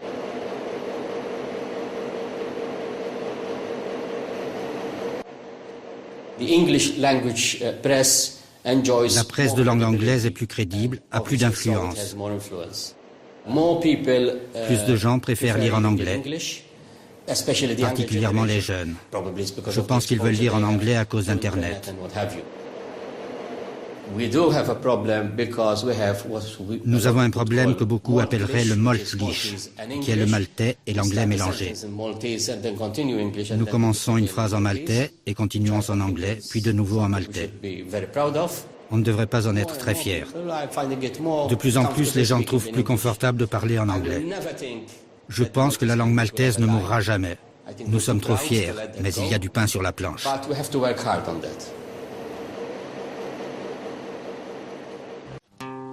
جيت هونك الليلة صبش نعيدلك زوج كلمات نسطا نفتح قلبي مياك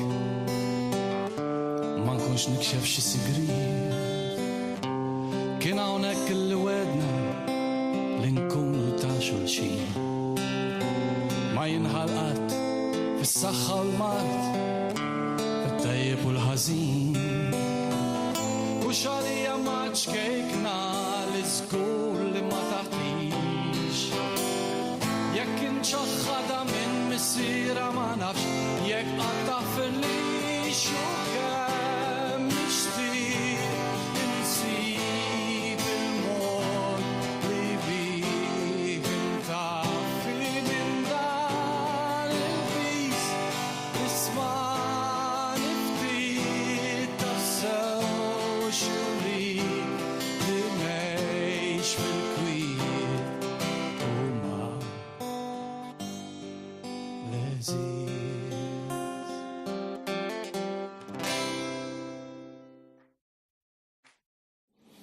I think bilingualism is tremendously important.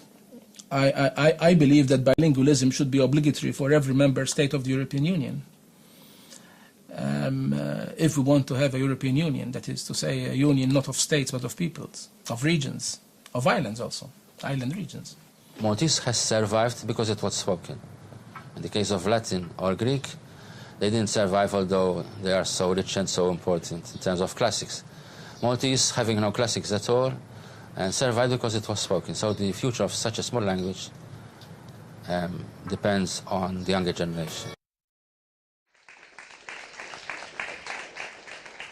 Je m'excuse pour quelques problèmes techniques, notamment dans la DVD de Malte, parce que dans la version qui est passée à la télé, le mix entre l'anglais et mais bon, comme je me suis dit, beaucoup de gens comprennent l'anglais et qu'on arrivait à peu près à comprendre le français, mais c'était un choix difficile et sinon, ça m'aurait coûté une fortune de refaire le DVD qui était fait professionnellement, mais où ils ont fait une connerie. Bon. Et ça, comme je ne regarde pas mes films tous les jours, je ne me suis pas rendu compte tout de suite. Voilà, ça c'est pour les petits détails. Donc voilà, si vous avez des questions, sinon je parlerai pendant 20 minutes, c'est comme vous voulez. Patrizia Tajig, enseignante à l'université, chargée de la certification de Corse. Donc c'est peut-être pas une question, mais une réflexion à propos des films qui, selon moi, sont à diffuser parce que déjà ça donne envie. On a envie, nous aussi, de faire un chemin et on voit que les histoires sont différentes, que selon les pays et selon les colonisations, le bilinguisme a évolué différemment.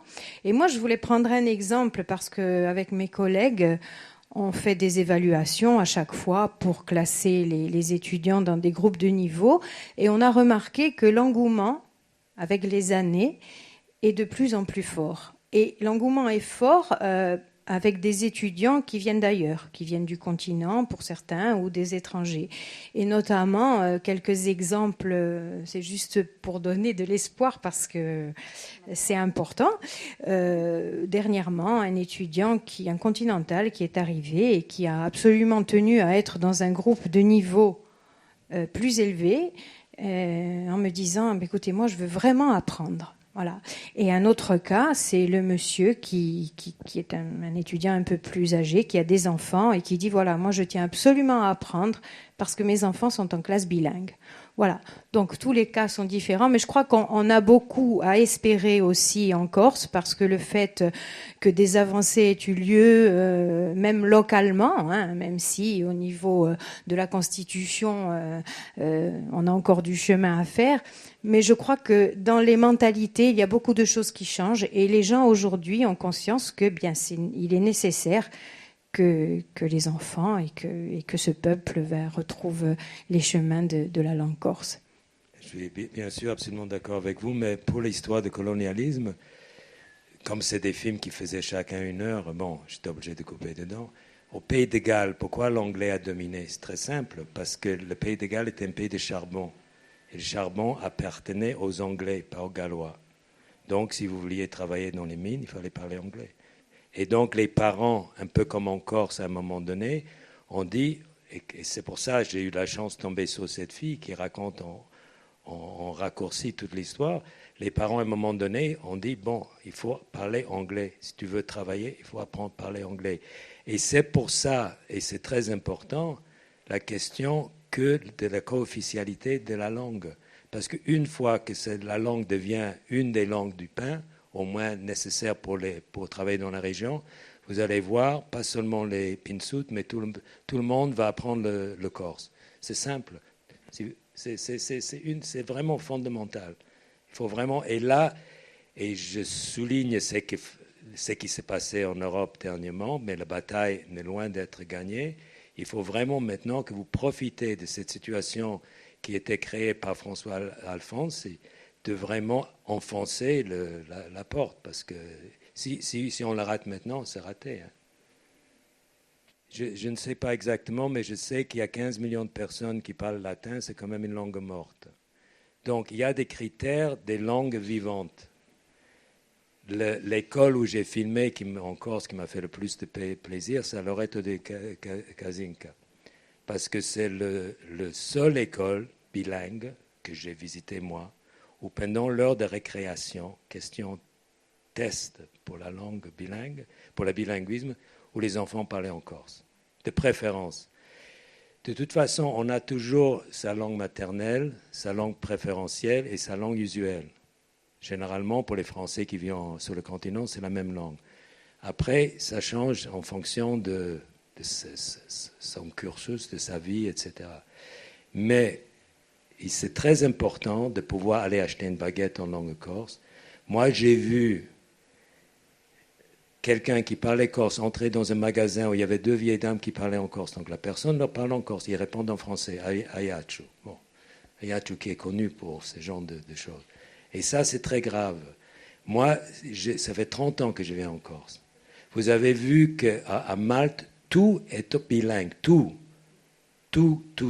Et moi, j'ai dit aux gens de la CTC qui ont subventionné le film sur la langue corse que j'ai fait, je dis, moi, j'ai appris 10 mots de corse parce que, bon, disons, je ne suis pas doué, disons, je n'avais pas le temps, disons, j'avais autre chose à faire. Mais si tout avait été bilingue, j'aurais appris 20 mots, 30 mots, 50 mots. Et donc, quand j'étais avec des gens qui parlaient corse, j'aurais pu dire, moi, veux manger. On m'aurait corrigé. Mais si je ne sais pas dire moi, si je ne sais pas dire veux, si je ne sais pas dire manger, si je ne sais pas un minimum de mots, le premier mot que j'ai appris quand on est allé tourner au Pays de Galles, c'est Araf. Pourquoi j'ai appris Araf? Parce que sur les stops, les lignes blanches, partout, c'est marqué Araf. Il ne faut pas être un génie pour comprendre que ça veut dire stop. Voilà. Donc ça, pourquoi j'ai choisi beaucoup d'exemples de Pays de Galles. Vous avez vu des colonies de vacances en gallois. Et pourquoi pas des colonies de vacances en langue corse? Pourquoi pas? C'est pas compliqué, c'est pas des choses qui sont impossibles à faire. Pourquoi pas un concours comme ils font eux tous les ans, avec les jeunes qui viennent chanter et tout ça, dans leur joli uniforme d'école? Ça, c'est notre question. Qui n'est pas seulement qui est très intéressant, mais ça n'a rien à voir avec la langue. Mais au Pays de Galles, ils font des efforts dans tous les domaines. Par exemple, question complètement bête, quand vous avez une brochure bilingue, comment le faire? Est-ce qu'on fait d'une côté à gauche français, à droite corse? Ou est-ce qu'on retourne la brochure que d'un côté c'est uniquement... Je n'ai pas la réponse. Eux, ils ont des gens qui travaillent là-dessus. C'est leur boulot. sur quel genre de lettres on va utiliser pour que ça soit lisible, que les langues soient en égalité. C'est des choses qui existent, qui sont faciles à étudier. Il suffit de faire un voyage à Cardiff. Et qui n'existent pas ici. Et qui ne sont pas forcément des choses extrêmement chères. Et quand il faut lutter pour tout ça. Eux, ils l'ont fait. Je crois que j'ai dit tout à l'heure que leur poète national, et je ne vous dis pas qu'il faut que tout le monde fasse la grève de la faim jusqu'à la mort, mais c'est comme ça qu'ils l'ont obtenu. Quand il y avait le Labour au pouvoir, ils ont promis 100 millions de livres par an pour la télévision galloise. Bon, quand Thatcher est arrivée, elle a dit voilà. Et c'est là où ils ont dit, et les scènes que vous voyez dans cette chanson que j'adore à la fin, c'est les scènes des gens qui ont fait des comment on appelle ça? Sit-in, oui, en anglais, pardon. Des sit-in pour ça, pour la langue pacifique. Ils ont fait des sit-in pacifiques. Alors, il suffit que vous allez à l'Assemblée, vous bloquez la place de la Concorde, et voilà, peut-être vous allez avoir gain de cause. Je ne sais pas comment il faut faire, moi je suis que cinéaste. Mais j'ai appris beaucoup de choses en faisant ces films, et des choses qui sont importantes, c'est que si une langue, la langue hawaïenne, c'est dit dans le film, il est resté 200 locuteurs. 200. Naturels sur une île un peu isolée pour des questions complexes. Ce qui est important de savoir, que la langue corse sera toujours enseignée à Moscou et à Tokyo. Toujours. Il y a l'histoire, que je ne sais pas si elle est vraie, mais elle pourrait être vraie. Il y a un Japonais qui arrive à Marignane, à Marseille. Il parle une langue, personne ne comprend la langue. Il va à l'université d'Aix, il parle toujours cette langue. Il parle en provençal. Parce qu'il y a une chaire de provençal à Tokyo. Alors, si vous voulez qu'il y ait une chaire de corse à Tokyo, ce n'est pas difficile. Le hawaïen a été enseigné à l'université comme langue universitaire. Voilà, ce que vous voulez, comme le grec, comme le latin, etc. Oui, les langues mortes seront toujours enseignées à l'école. Aujourd'hui, il y a un renouveau de la langue yiddish, qui est une langue morte. Il y a de plus en plus d'écoles en yiddish. Il s'avère que c'est ma langue maternelle. On se bagarrait pour dire la langue. Moi, je disais la langue est morte. Ils disent non, c'est une langue vivante. C'est pas une langue vivante. Pourquoi? Parce que vous ne pouvez pas acheter une baguette en langue yiddish. Vous ne pouvez pas aller dans une seule école, sauf parmi des fanatiques à Jérusalem, mais bon, laisse ça de côté, pour entendre des gosses qui parlent entre eux en yiddish, pour une langue qui soit vivante. C'est ça les critères. Donc si vous voulez que la langue corse soit vivante, il faut qu'on puisse acheter une baguette partout en Corse. En Corse, pour celui qui veut. En français, pour celui qui veut parler français. Il n'y a pas de problème. Quand la France comprendra qu'il n'y a pas, autant que je sache, peut-être il y a une exception, un seul Français, un seul Breton, un seul Alsacien qui ne veut plus parler le français, mais qui veut simplement pouvoir parler sa langue, là, peut-être on aurait gagné. Mais c'est très, très difficile avec l'État français. D'autant plus qu'en Corse, nous avons le philosophe. Le philosophe corse disait « A quello qui ti mette a schiaffo, dai un pezzo di pane. À celui qui te donne une gifle, donne-lui un morceau de pain. » C'est un peu évangélique, mais ça fait rien. Voilà. Voilà. Oui.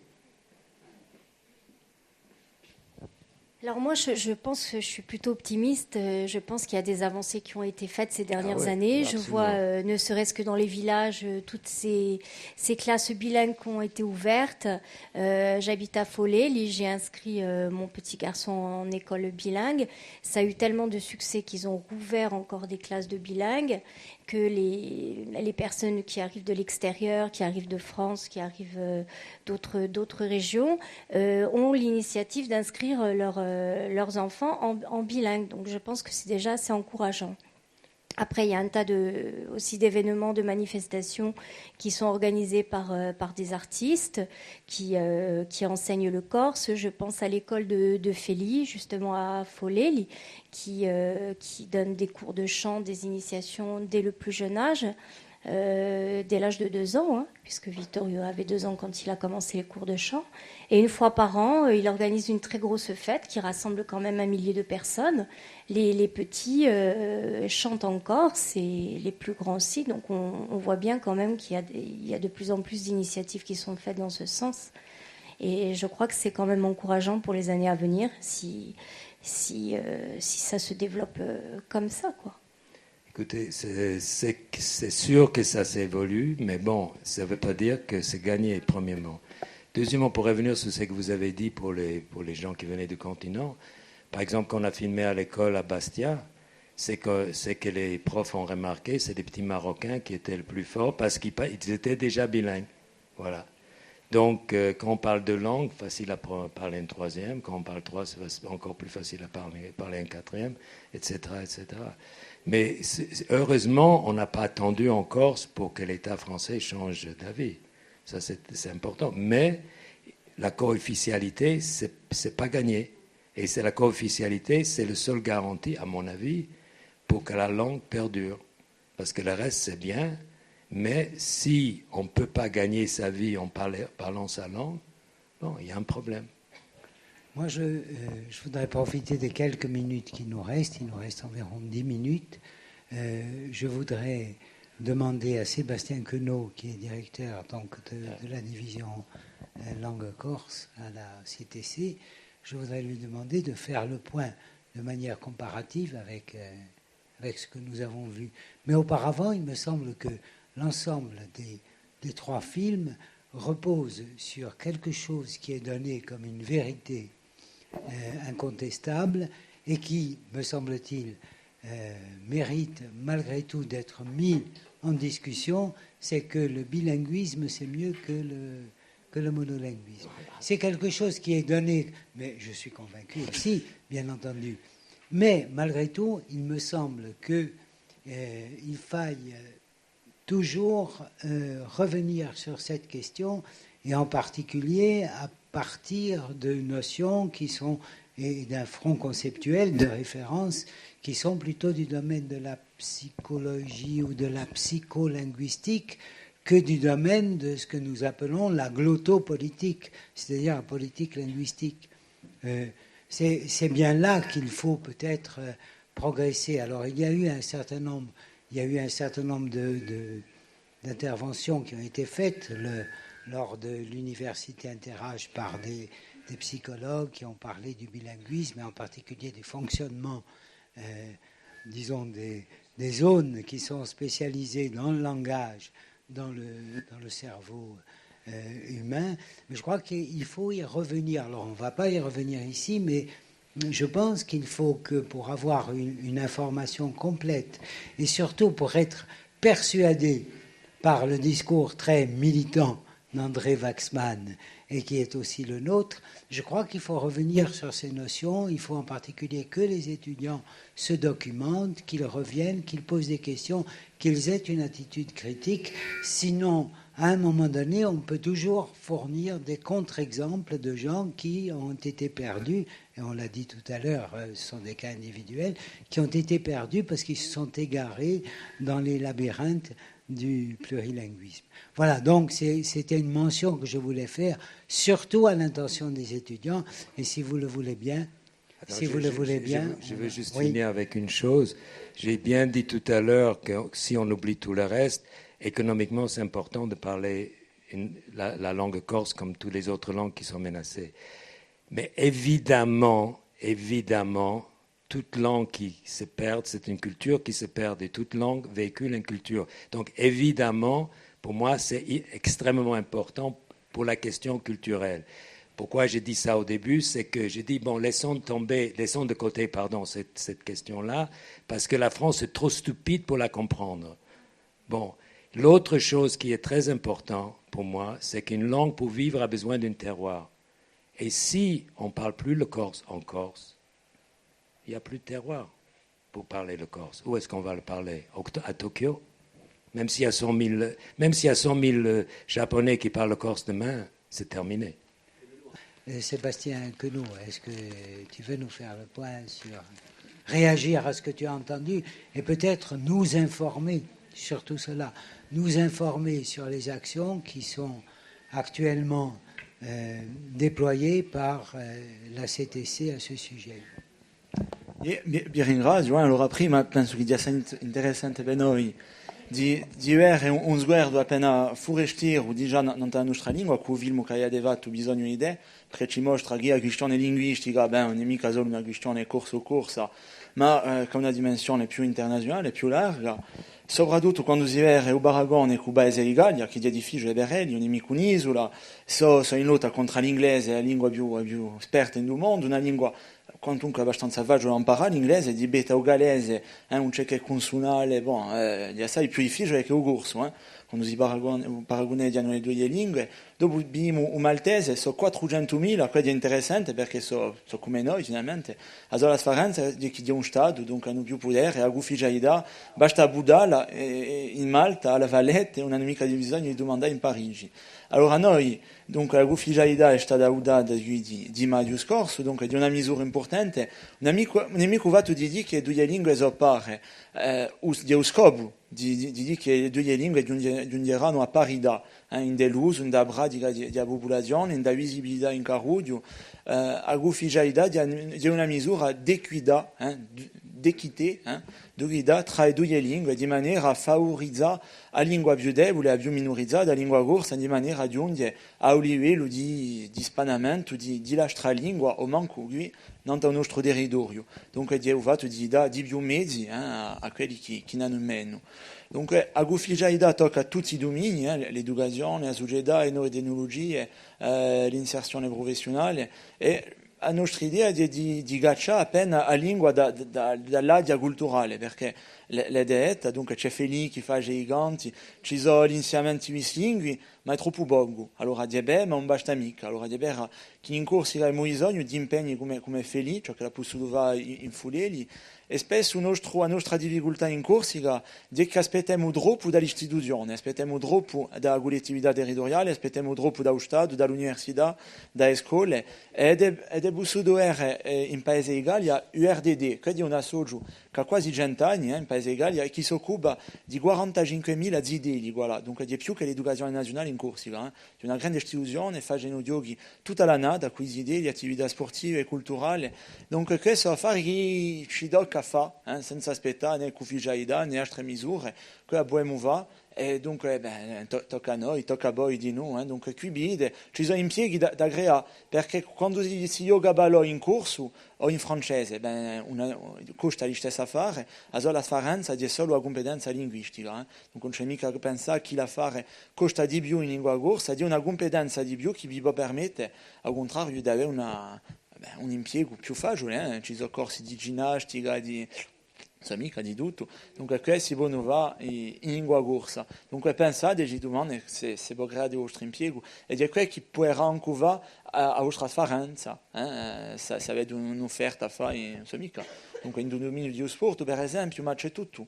C'è di noi dunque a un livello di nuove tecnologie. Sono stato qui la settimana scorsa a un colloquio, a un forum di imprese che lavorano, dunque c'era Google e poi altre più YouTube, c'erano istituzioni internazionali, governi, imprese più più, e dunque li lavorano mica solo in una questione di dizionari, che può essere trovato su internet, ma per esempio domani è inteso parlare tutti di Google Car, dunque la vettura che sarà automatica, e ben ce l'era a pensare a fare che sta Google Car, che sarà Google o altro, forse domani ci toccherà, sarebbe bello che fosse possibile di dire voglio andare in Bastiglia di maniera orale, a vettura Bisente Bigabice per un corso e vi porta direttamente in Bastiglia. Dunque c'è tutto un dominio di competenze nuove all'infuori di tutto ciò che è patrimonialista, storico, culturale, da sviluppare tutte queste nuove tecnologie di maniera a fare che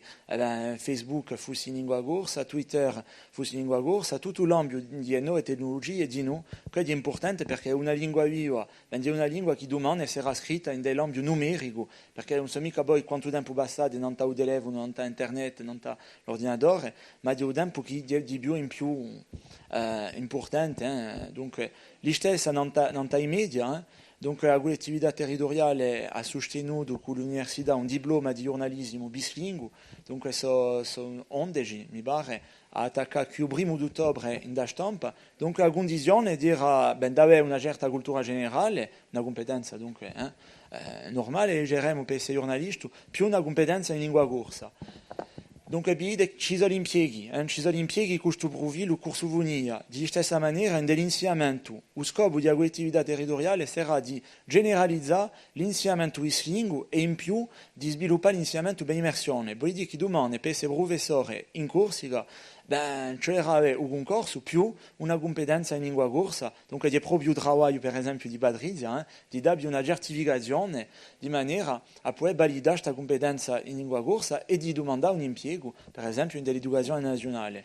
Allora c'è una borsa in più, una borsa maestranza per tutti gli studenti che sono in master prima o seconda annata per integrare dunque l'ESPE, dunque la scuola superiore di professorato e di educazione.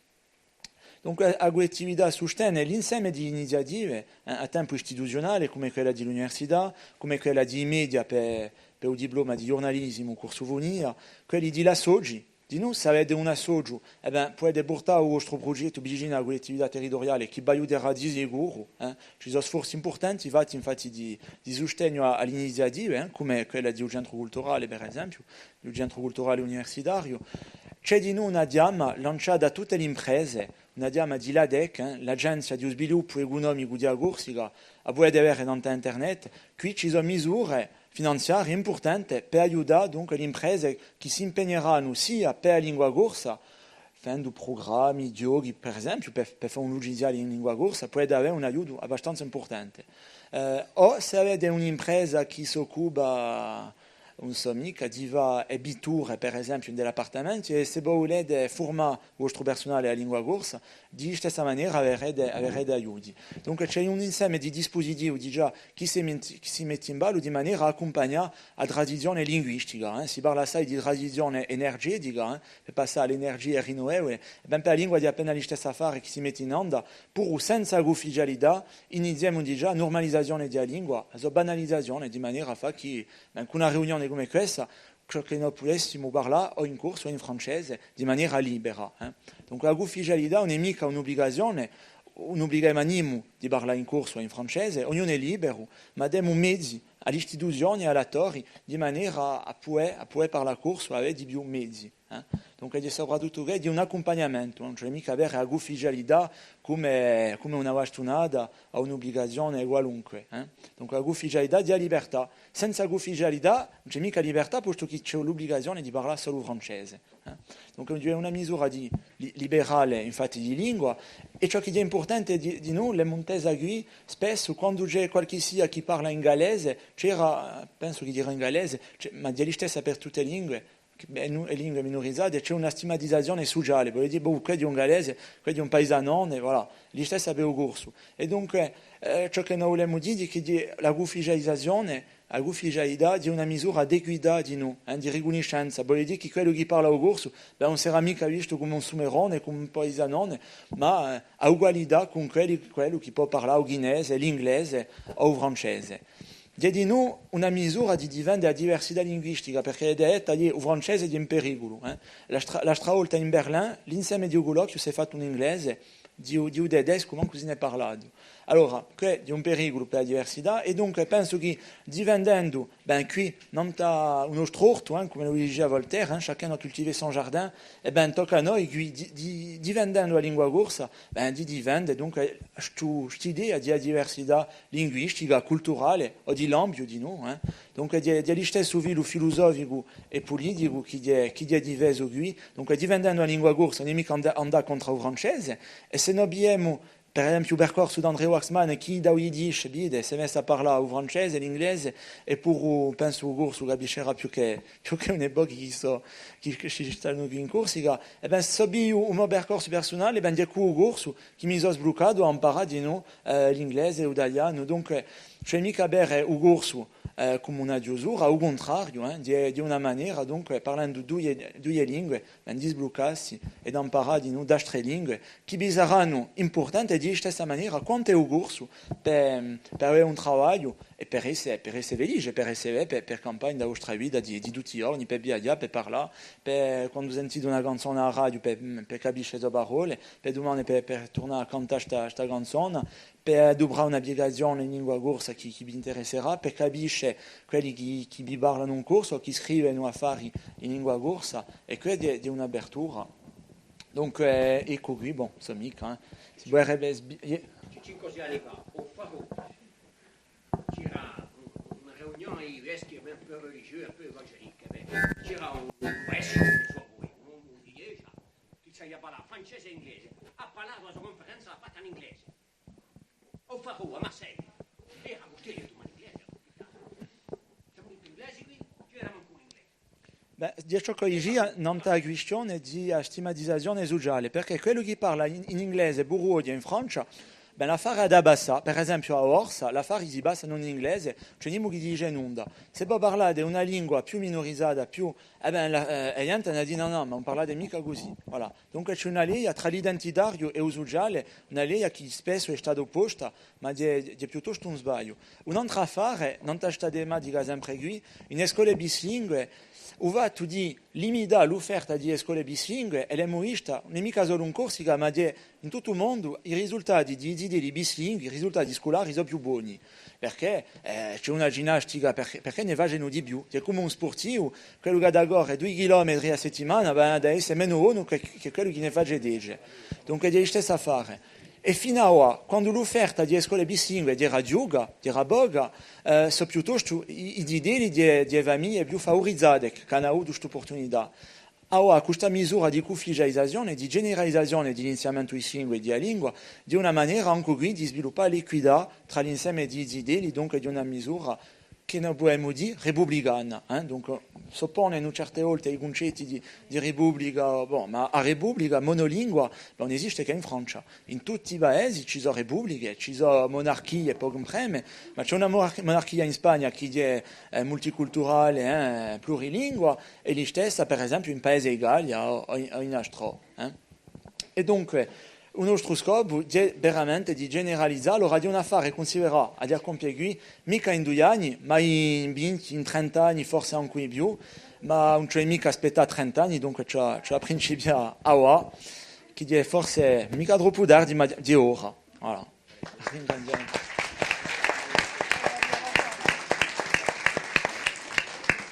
Conosco, ma ci vogliamo affidarsi quantunque, perché quando si tocca su Suggello Gusti, il est intarissable. J'ai pas tout compris, mais j'ai compris l'esprit quand même. Je crois qu'il faut... On n'est pas en désaccord, je crois. Il faut rappeler André à ses projets immédiats. Tu dois prendre l'avion bientôt. Il faut conclure. Donc je ne sais pas si tu veux dire 2 mots. Moi, avant cela, je voudrais te remercier et puis donner rendez-vous à l'ensemble du public à la prochaine conférence dont vous serez avertis prochainement. J'étais très content de voir que je ne suis pas seul. Et que, bon, je réitère ce que j'ai dit avant. C'est à vous de prendre votre langue en vos mains et la faire vivre. Tout ce que je peux vous dire. Viva la lingua corsa.